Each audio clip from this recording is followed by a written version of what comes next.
Hello everyone, I am Ma'am Kath and welcome to my YouTube channel. Ang pag-aaralan natin ngayon ay adding integers using signed tiles. So, isa ka ba sa mga nahihirapan kapag nag-add ng integers? Pwede natin gamitin ang signed tiles para mas mapadali yon. So, let us have example number 1. 3 plus 4 is equal to blank. Natural ang isasagot natin sa 3 plus 4 ay 7. Pero, kung gusto natin ipakita ang solution using signed tiles, pwede rin naman. So, let us start with our first integer, which is 3. Dahil ang sign ng 3 ay positive, gagawa tayo ng tatlong tiles na may positive na sign. Yan ang katumbas ng positive 3. Ang pangalawa nating integer ay positive 4. So, gagawa naman tayo ng tiles na merong positive na sign at dapat ito ay 4 katumbas ng ating positive 4 na integer. Kung mapapansin ninyo, kung bibilangin natin lahat ng tiles na meron tayo, ang lahat ng yan ay positive. At meron tayong 7 positive na tiles. So, ibig sabihin, 7 na positive, therefore, ang ating sagot ay positive 7. Okay. Let us have example number 2. 3 plus negative 4 is equal to blank. So, ganun pa din ang gagawin natin. I-represent natin itong mga integers na to using signed tiles. Let us start with 3. Ang 3, ang katumbas niya, katulad ng kanina, 3 positive na tiles.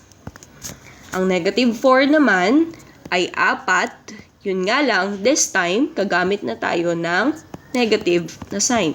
Dahil ang negative 4 ay negative. So, dito, kung mapapansin mo, ito ay isang pares ng positive at negative. Tandaan, kapag may nakitang isang pares ng positive at negative, ito ay nakakancel. Pag nakancel, ibig sabihin, 0 lang katumbas niya. So, ito rin ay makakancel. Ganun din ang isa pa nating pares ng positive at negative. In short, meron na lang naiwan na negative tile. At isa lang yun.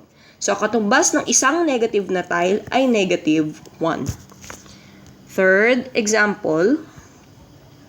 So, negative 3 plus 4 is equal to blank. Negative 3, gamitin natin ang negative 3 para i-represent yan using signed tiles. So, 3 negative is equal to negative 3. Ang positive 4 naman ay 4 na positive tiles. Okay. So, katulad ng kanina, mapapansin nyo, meron na naman tayong pares ng positive at negative. Ano na nga ba ang nangyayari kapag may pares ng positive at negative?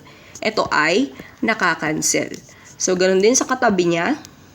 At yung isa pa, ang naiwan na lang ay isang tile na positive. Ibig sabihin, ang ating sagot ay positive 1.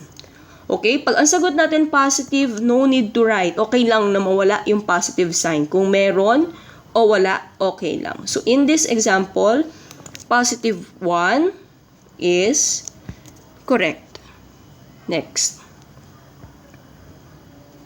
Last example, negative 3 plus negative 4 is equal to blank. So, represent ulit na naman natin yung mga integers natin using signed tiles. Ang ating first integer ay negative 3. Ibig sabihin, ang katumbas nun ay 3 negative na tiles. Ang ating pangalawang integer ay negative 4. Ang katumbas nito ay 4 na negative tiles. Meron ba tayong pwedeng gawing pares?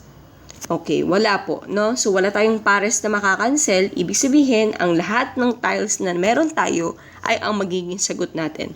Ibig sabihin, 1, 2, 3, 4, 5, 6, 7. 7 na negative tiles ang ating sagot, which is equal to negative 7.